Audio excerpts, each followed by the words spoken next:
আসসালামু আলাইকুম।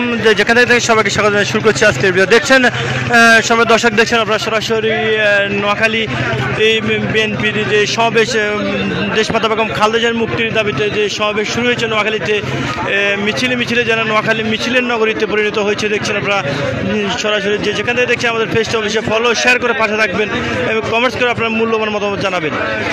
আমি আবারও বলছি যে যেখান থেকে দেখছেন দেশ ও প্রবাস থেকে সবাইকে স্বাগত জানিয়ে শুরু করছি আমাদের আজকের এই ভিডিও। দেখছেন নোয়াখালী দেশমাতা বেগম খালেদা জিয়ার মুক্তির দাবিতে চলছে সমাবেশ, শুরু হয়েছে সমাবেশ। সেই সমাবেশে হাজার হাজার নেতাকর্মী যোগদানের জন্য মিছিল সহকারে আসছেন।